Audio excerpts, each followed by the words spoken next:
Hello, welcome to Disused Railway Diaries. I'm Colin The Head. Well, we're near Bradford in a little village called Thornton. Now, in 1878, a railway came to this village. It was known as the Great Northern Line. When Great Northern Line come to Thornton, it affects lots of prosperity and money to the area. You know, this village is sat in the middle of Pennines, right? You can imagine, you know, at Victorian times, people didn't have cars, people didn't have buses, right? People needed a railway to travel. And when the railway come to Thornton, it'll affect prosperity. People have been able to travel to Keighley to a job. Something as simple as that. You know, get a job in Keighley and commute every day on train. You know what I mean? Or commute to Queensbury, or commute to Bradford. So it was a vital artery that came into this part of Yorkshire. You know, and it used this viaduct to actually, you know, once this railway had come to Thornton, this village had just flourished and blossomed. You know what I mean? Mills got built. You know, people were easy to transport raw materials because of railway. You know, the railway fetched it more. It was logistically easier to get people, things, goods about the country, and that's all railway were all about. Transporting bulk items. People's lives improved because railway come to the village. People could travel to work. People could see a future. The iron fist of the railway carving its way across the Yorkshire countryside. It fetched prosperity, it fetched happiness just because railway came to Thornton. That's what it was really like. You know, if a railway in Victorian times, a railway will come into your village, you were like, whoa, we're getting a railway. Do you know what I mean? We're just gonna get a railway. Just a little bit about the viaduct. At its highest, it's 120 feet, 300 yards long. For access, it's open to the public. And it's opened in 2008. The council actually decided to open it to the public. It's really easy accessible, anyone can walk over it. Obviously the line did incorporate other tunnels, cuttings and viaducts, but just for today we're going to be focusing on the Thornton Viaduct and its rare S-shaped curve. Right, so here we are, right, we've just come onto the lower deck. You can look behind me, you can see the buttresses of the actual viaduct. Barrel vaulted arches, so there's 20 of them in total. Look how they're lined up. I mean, you know, they didn't have laser guided, you know, laser levels. All they had was string. You know what I mean? They were Victorians. You know, there were no such thing as batteries when this thing was built. There were no such thing as cameras. There were no such no, they didn't have the technology they've got today, and they managed to like build something this colossal 120 foot high, this viaduct. Look at them, look at these buttresses, they line up perfectly. Awesome, really, a feat in engineering. Looking at this viaduct, right, and I'll tell you now, I'm impressed. Look at it, it's massive. Look at them arches.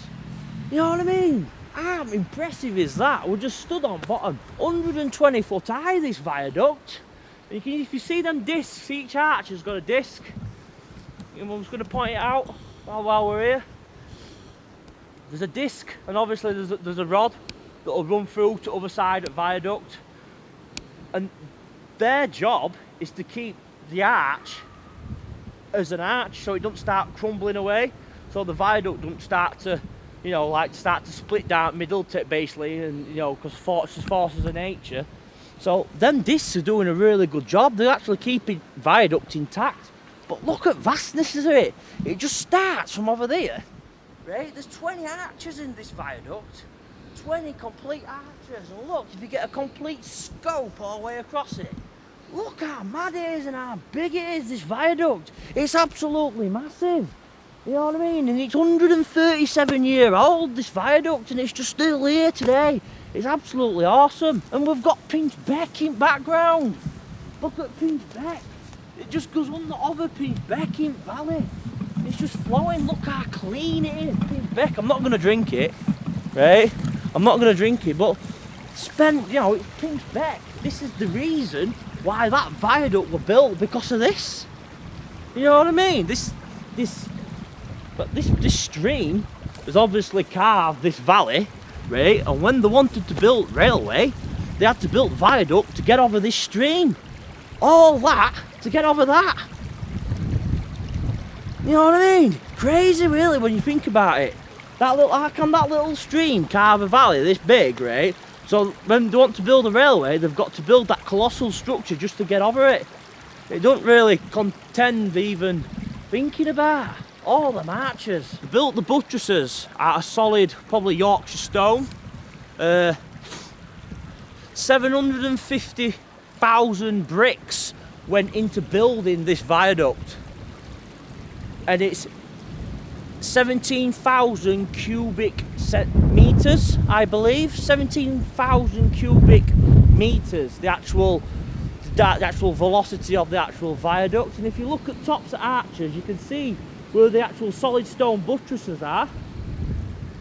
But for the arches, obviously it's solid stone all the way over all the actual face of the viaduct, but the inside of the actual arches, they were just using normal bricks.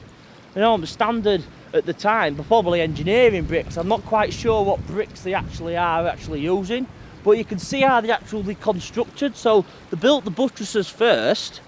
Obviously they built the buttresses and they're just linked over.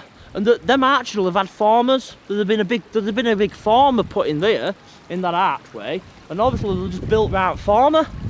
You know, like a big wooden former, like a rack sort of affair, but in an arch, and they'll have just built them, you know, built round them with bricks and stuff on top of buttresses.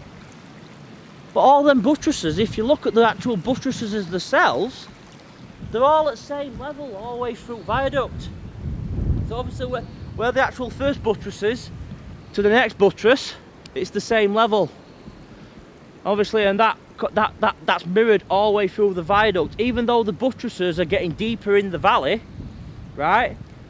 The actual arches themselves, or the actual viaduct, they're all at the same level.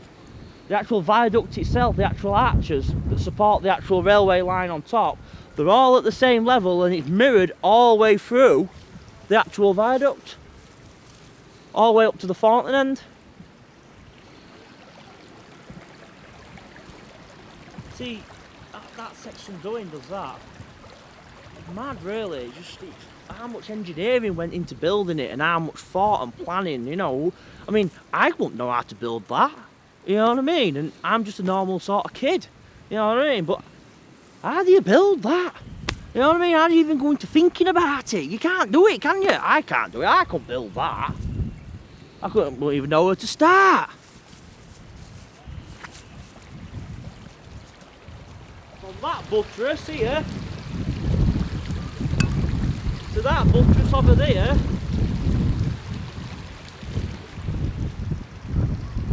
it's 40 foot, 80 foot, 120 foot,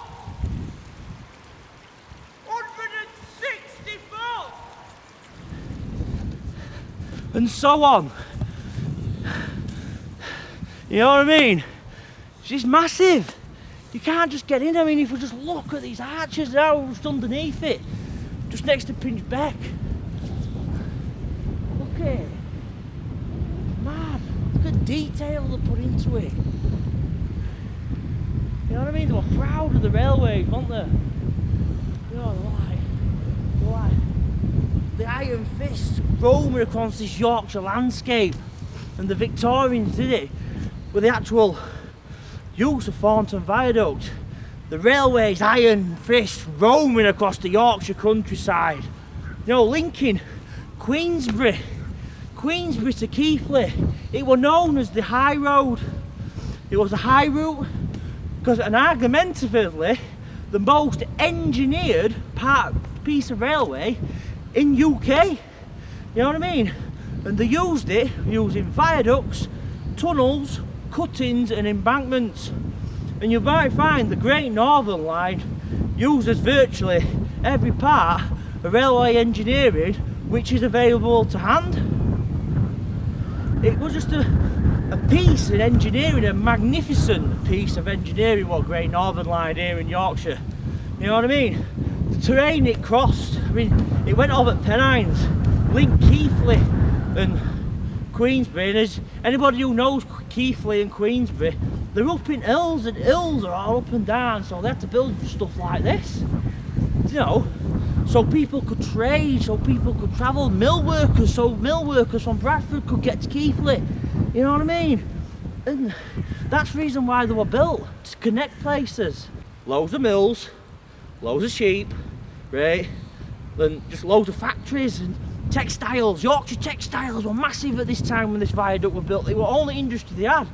Everybody that worked in textiles. So this railway would have been a textile railway. You know what I mean? Yorkshire Textile Railway.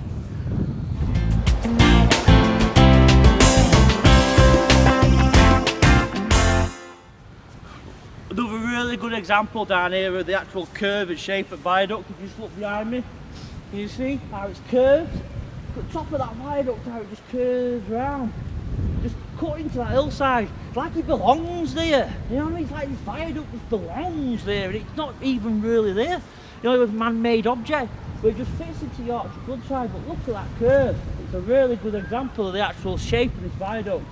Like I said before, it boasts an S-shaped curve, and you can see it there. Look at that.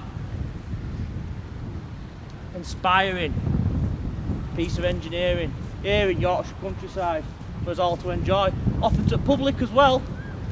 Come down whenever you want. Great, so you can see viaduct behind me. You can see viaduct behind me. You can see S-shaped curve. Now, the reason for S-shaped curve is obviously for easy access to Thornton train station. So if you look behind me, you can see viaduct and obviously the S-shaped curve. And if you just follow me, this is the old track bed where this would have been Thornton station behind me. And what we've got now is a school built of at track bed. We found this little white square here. So obviously British Rail Board, SDK 37, right? That's obviously Thornton Viaduct. I've mentioned it before. So if you wanted to look it up, you know, that'd be the actual team you knew. It's just a bridge number, you know. It's just all bridges and all disused railway relics, bridges, viaducts, tunnels, you know what I mean? Any structure that's actually part of an actual railway will have this sort of plaque on, and obviously the BR will have to inspect this viaduct, you know, on a regular occasion, just to make sure it's, you know, it's sound, you know, it's safe. Obviously there'll have to be bridge inspections and stuff, but it's in really good nick. It is, the actual viaduct is in extremely good condition. Right, so we're more to the Thornton side at viaduct, and there's just the only remnants we can actually find, right, of the actual permanent way that actually used to exist is obviously the viaduct. But obviously what we find here is this piece of metal. It's not just a piece of metal, right, just some wall. What it used to be, well, this post here, that's, you can see here, it used to be a signal gantry of some sort. And I know it's just a piece of wood, right? So what? It's a piece of wood. But back in the day, there'd have been a big massive signal here, gantry, you know what I mean? A working signal controlling trains on Thornton Viaduct. You know what I mean? It's still here, and look at this magnificent, even, I mean, Victorians, you've got to hand it to them. Even a piece of metal that they strap a signal to wall with. Look at detail on it, you know what I mean? It's got all these ridges on it, you know, big bolts. These bolts are mad. Last forever, you know what I mean? You put these sort of bolts in a ship or something, you know what I mean? And, you know, it's just, everything was built to last, you know what I mean? It was built to last hundreds and hundreds of years, and the truth's in pudding. And just this signal bracket, you know what I mean? It's just there. 137 years ago after the actual viaduct happened, and the signal bracket's still here.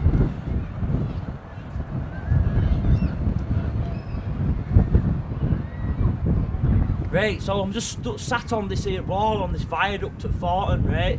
And look at this repair work. I wonder what happened here. But obviously the wall's been repaired. And look at repointing work that's gone off. Look at these copings I'm sat on. They're massive, they're huge. You know what I mean? Look how wide they are.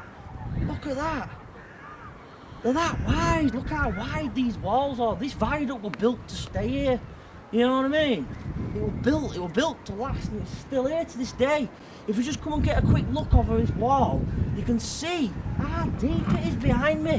120 foot high, this viaduct. 120 foot high. And look how high it is. Look how high it is. Mass high. You know, it's a Yorkshire forgotten relic, and it's just here. Stood here, proud. You know what I mean? It's Thornton Viaduct. It's awesome. Oh, So we're just having a quick walk off at Viaduct now. I'm going to see what it's all about. It's windy as hell, it's awesome, it's mad. So 135 years ago Viaduct opened.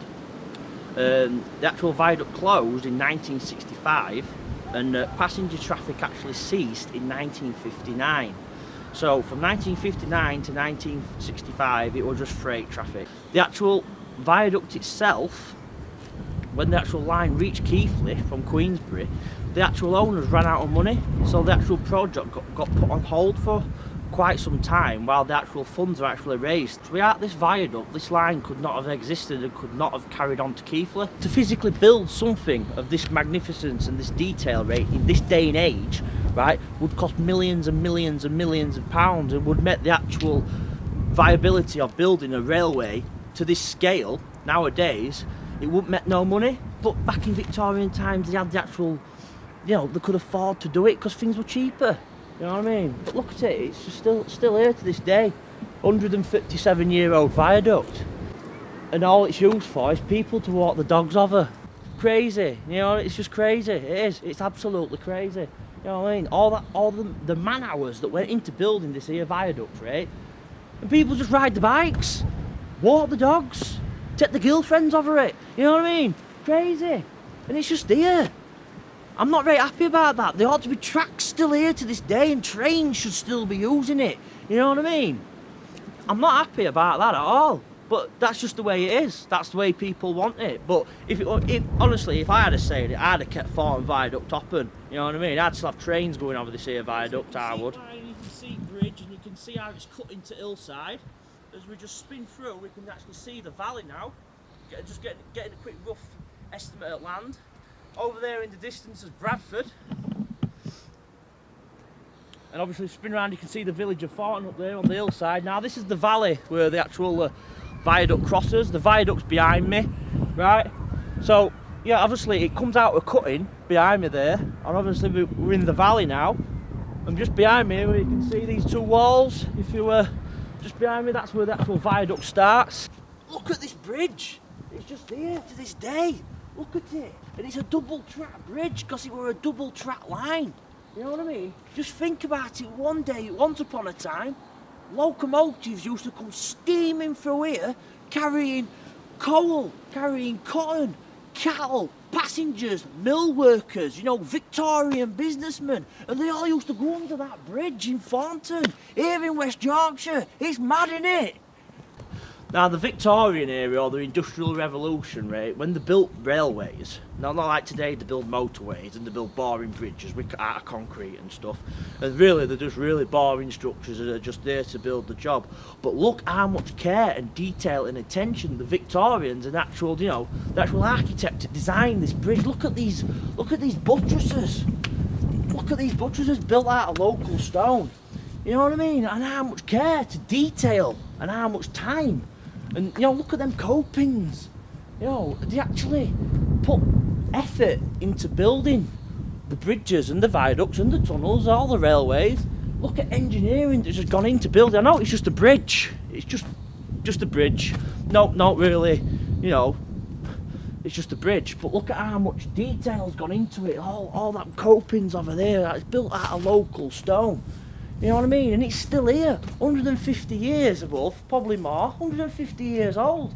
And it's just here. You know, it hasn't moved an inch.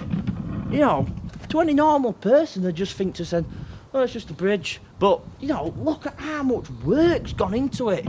I'm amazed, you know what I mean? And they took time and they spent money. And they made them look, I mean, Victorians, you can't really say, they were like, you know, they were proud of the railways. The railway was the new way of travel. You know what I mean? It was a new, revolutionary way of travelling. So they had to be impressive. So everything online had to be massive, over the top and impressive. You know what I mean? And just this bridge is just a prime example of how much they were proud of the railways. You know, look out. Yeah, it's just, don't check in. I know it's just a bridge. Built out of local Yorkshire stone. Awesome. You know what I mean? Cool. I like this bridge.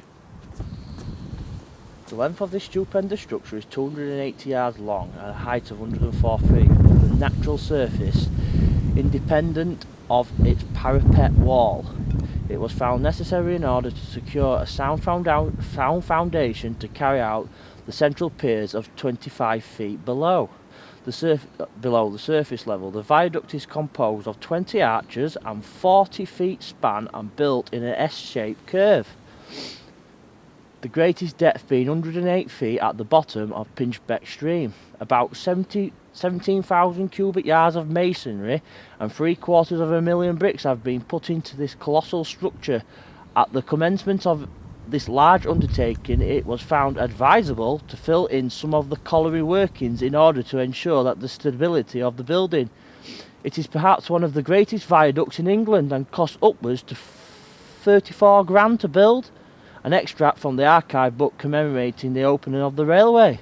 Right, so thanks for watching this viaduct documentary on the Thornton Viaduct. We've come to Thornton, you've watched. I hope you've enjoyed what you've seen. I hope you've enjoyed it as much as I have. Obviously, cheers for watching Disused Railway Diaries. You know what I mean? We enjoy your feedback and we enjoy your comments that you make on videos. I'm Colin The Head. Cheers for watching.